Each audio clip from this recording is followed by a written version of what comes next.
Hello दोस्तों। आज बात करेंगे करंट अफेयर की, जो एग्ज़ाम के पॉइंट ऑफ व्यू से इम्पोर्टेंट है यूपीएससी प्रीलिम्स के लिए। तो यूपीएससी एग्ज़ाम के लिए जो मैं नोट्स बना रहा हूँ वो करंट अफेयर है पूरा। ठीक है, तो ये पूरे साल करंट अफेयर में दे रहा हूँ। ठीक है, कुछ एक एक करके मैं टॉपिक बनाता जा रहा हूँ, जितने टॉपिक्स मुझे इम्पोर्टेंट लग रहे हैं सब। ठीक है, तो ये सारा न्यूज़पेपर से है, द हिंदू और इंडियन एक्सप्रेस से। ठीक है, तो आप इसको देखिए और चैनल को सब्सक्राइब करिए, लाइक करिए और देखिए, और हो सके तो नोट्स बना लीजिए, ज़्यादा बेटर रहेगा आपके लिए, क्योंकि रिवीजन करना लास्ट टाइम रिवीजन करना थोड़ा मुश्किल होता है। तो ठीक है, तो नोट्स बना लीजिए, ज़्यादा बेटर रहेगा। अभी भी टाइम है, कोई दिक्कत नहीं, बना सकते हैं आप नोट्स। तो स्टार्ट करते हैं। ये क्या है? इंसिलेडस। इंसिलेडस क्या है? ये एक सैटर्न का जो शनि का एक मून है, उसका नाम है।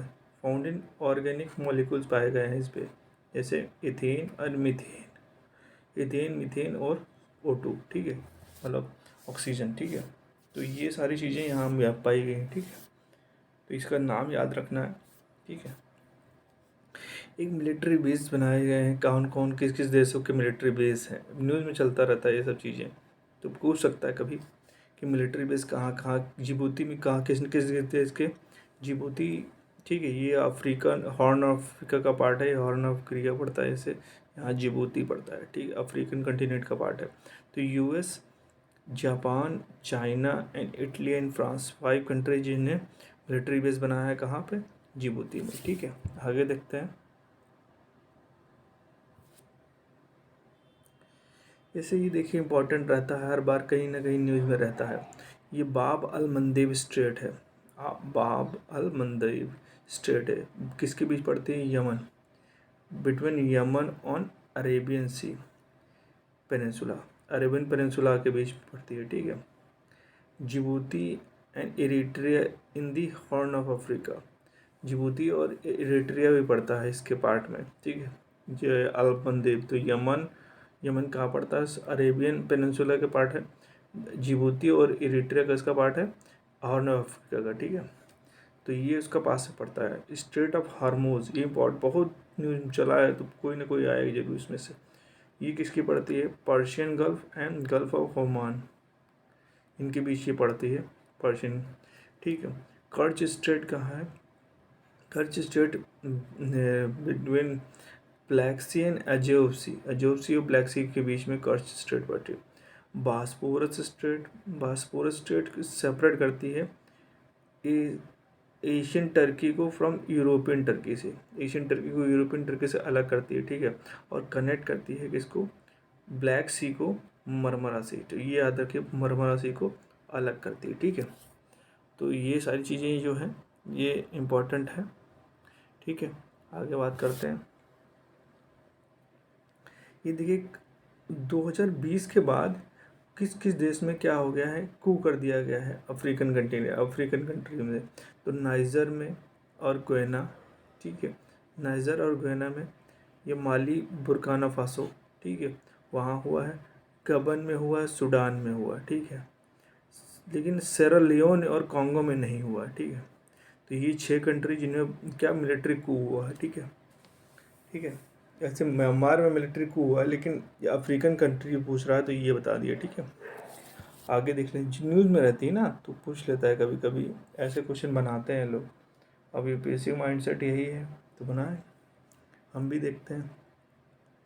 ये क्या है? Electoral MPs. ठीक है, हिंदू हिंदू में। ठीक है, क्या है ये? 42nd कॉन्स्टिट्यूशन अमेंडमेंट एक्ट क्या froze the population figure of 1971 के जो अमेंडमेंट, जो 42nd अमेंडमेंट हो, जिसमें क्या पॉपुलेशन को फिगर आउट कर दिया गया 1971 के अकॉर्डिंग।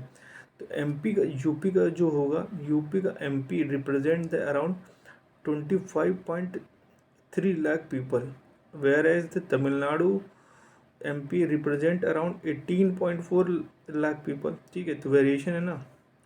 ये आर्टिकल 330 और आर्टिकल 332 गारंटी देता है representatives in parliament and state STs के लिए। किसके लिए? एसटी के लिए, शेड्यूल ट्राइब के लिए, ठीक है ना। तो आर्टिकल 327 क्या है? Parliament to make law related to STs, ठीक है। ठीक है, आगे बात करते हैं।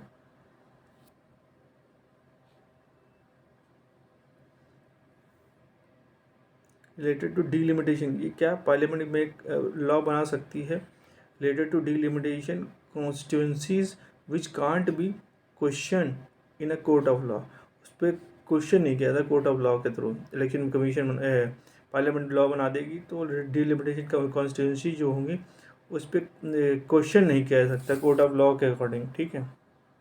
ये आर्टिकल 327 के अकॉर्डिंग होता है, ठीक है। ये मिलिट्री कुक का तो मैंने बता दिया आपको। ये देखो क्या है, टेट मंडाओ, क्या है ये मिलिट्री हो गई, मिलिट्री इन म्यांमार, इसको ये बोल रहा है, ठीक है। टेट मंडाओ, ठीक है, मिलिट्री इन म्यांमार, ठीक है। ऐसे नाम पूछ लेता है कहाँ से रिलेट करता है, ठीक है। तो आपको न्यूज़ में अगर चल रहा है तो उसको आपको ध्यान देना पड़ेगा, ठीक है। इसे प्रिवेंट करना है मनी लॉन्ड्रिंग, ठीक है। अगर मनी लॉन्ड्रिंग को प्रिवेंट करने के लिए agreement between financial unit of India and national centre for financial information with Oman, ये एग्रीमेंट साइन हुआ है ओमान के बीच में, ठीक है। तो आप इसे भी जानते रहें क्योंकि जो चीज़ें इंपॉर्टेंट हैं उनमें ध्यान देना पड़ेगा, ठीक है। आगे बात करते हैं। जैसे ब्लड कैंसर हो रहा है, ये अगर ब्लड कैंसर हुआ है तो उसको कैसे आइडेंटिफाई करेंगे, क्या चीज़ें होती हैं इसमें देख लेते हैं। तो सीटी स्कैन रेडिएशन होता है, ठीक है। ब्लड कैंसर जिसने किया, low dose of the radiation होता है, ठीक। इसमें क्या है, एक बात मान लीजिए कि GY को ग्रे यूनिट है, इंटरनेशनल यूनिट बनाई गई है, ठीक है। ग्रे और red units of the radiation, ये रेडिएशन की यूनिट्स हैं कौन कौन सी? ग्रे और रेड, ठीक। याद रखना किसकी यूनिट है? ग्रे। GY अगर पूछ ले किसकी यूनिट है तो किसकी यूनिट है? रेडिएशन की। रेड भी है और ये US यूनिट है। रेड क्या है? US यूनिट, और ये इंटरनेशनल यूनिट है ग्रे, ठीक है। इसकी रेडिएशन मेज़र करने की, ठीक है। अगर बात करें कि लेस देन m मिली ग्रे तो स्मॉल पॉसिबिलिटी है टू कॉज ब्लड कैंसर, थोड़ी पॉसिबिलिटी होती है कि ब्लड कैंसर हो सके। High dose of the over 1G, ठीक है, वो मिली में 1G ले लिया, ठीक है। ग्रे ले लिया, radiation can be cause the blood cancer, अगर उसको हाई चांस हो जाएगा blood cancer. Affect on lungs, colon and stomach, colon पे स्टमक पे इस पर इम्पैक्ट पड़ता है, ठीक है। तो अब यूनिट के बारे में जान लिए और 2 रेंज बता दी मैंने, कब हो सकता है कब नहीं हो सकता, ठीक है। तो ये सारी चीज़ें वो पूछ सकता है क्योंकि क्वेश्चन बनाने वाला कुछ भी बना सकता है जो UPSC के लिए इंपॉर्टेंट है, ठीक है। इन्फ्लुएंजा A H2N2, ठीक है, वायरस है। ये फाउंड कहाँ पाया गया है? UK में पाया गया है, ठीक है। तो इसको याद कर लेना, UK में पाया गया है। इसके बारे में थोड़ा सा और है वो देख लीजिए। ये क्या है? हाईली कंटीजियस रिस्पायरेटरी डिसीज़ है, एक हाईली कंटेजियस है, ठीक है, बहुत जल्दी फैलती है, ठीक है। अटैक्स पिग्स देन ह्यूमन, पहले पिग पे अटैक होता है फिर ह्यूमन पे अटैक होता है, ठीक है। ये इन्फ्लुएंजा H5N1 क्या है? ये एवियन इन्फ्लुएंजा जान रहा हूँ, ठीक है। और ये H1N5 है ना, ये इन्फेक्ट करता है मैमल्स इंक्लूडिंग ह्यूमन, ठीक है। H5N1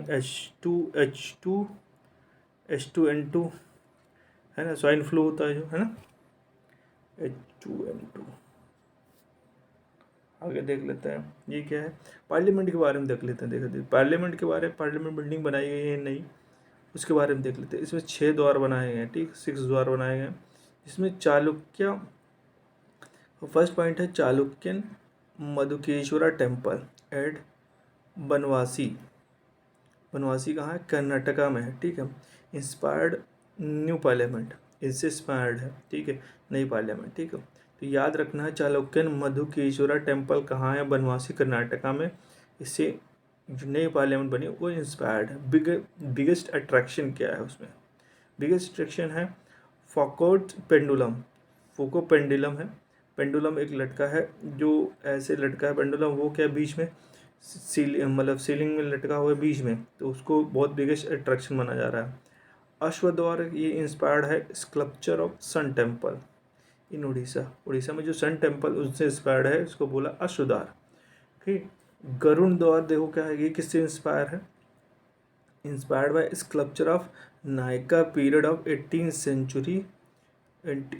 century CE। ठीक है, अब तमिलनाडु, नायका रूल तमिलनाडु में, उनके स्कल्पचर से इंस्पायर्ड है। ठीक है। गज द्वार जो है वो आल्सो ठीक है डिपेक्ट्स ये लोमश ऋषि केव जो है बिहार की, ठीक है, उससे इंस्पायर्ड है, गज द्वार ऐसे बोला जा रहा है। ठीक है। ऐसे मकर द्वार है, क्या है? मकर द्वार। ठीक है। मकर द्वार जो है, ये मकर द्वार जो inspired from Hoysala temple. Hoysala temple कहाँ है? हैलीवुड, कर्नाटका। कर्नाटका से भी देखो मकर द्वार है। ठीक है। हैलीवुड को भी यूनेस्को वर्ल्ड हेरिटेज साइट में शामिल कर लिया गया है। ठीक है। तो ये इंपॉर्टेंट है, मकर द्वार वहाँ इंस्पायर्ड है होयसाला टेम्पल से। ठीक है। शार्दुल द्वार देखिए, शार्दुल द्वार perfect balance of the strength and grace. ठीक है। Hybrid form of the lion and tiger. ठीक है। इसे शार्दुल्य बोलते हैं। ठीक है। इसमें क्या करना है, ये परफेक्ट बैलेंस करनी, इसको इसका मीनिंग है perfect balance of strength and grace. ठीक है। अब आगे बात कर लेते हैं हमसा द्वार। हमसा द्वार में क्या है?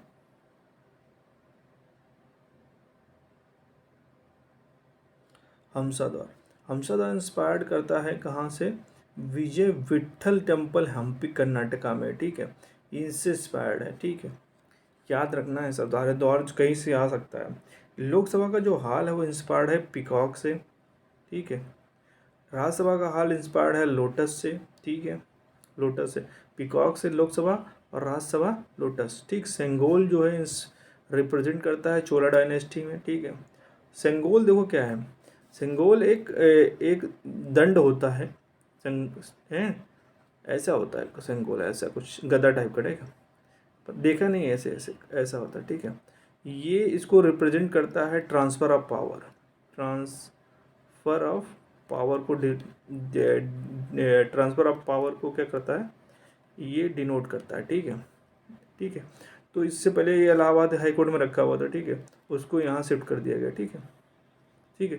जब हमारा देश इंडिपेंडेंट तो इसी के थ्रू ट्रांसफ़र ऑफ पावर हुई थी। ठीक है, ये भी याद रखना है। एक नॉर्दर्न गेट है, वो रिप्रेजेंट करता है एलिफेंट से। ठीक है, नॉर्दर्न गेट। ठीक है, क्लियर है सब? तो ये सारी चीज़ें जो थी वो इम्पॉर्टेंट है यूपीएससी एग्ज़ाम के लिए। ठीक है, तो आपको याद करना है सब चीज़ें, बिल्कुल नोट्स बना लीजिए, ज़्यादा अच्छा रहेगा। और चैनल को सब्सक्राइब करिए भाई आप लोग, और देखिए, लाइक करिए। ठीक है, थैंक यू सो मच।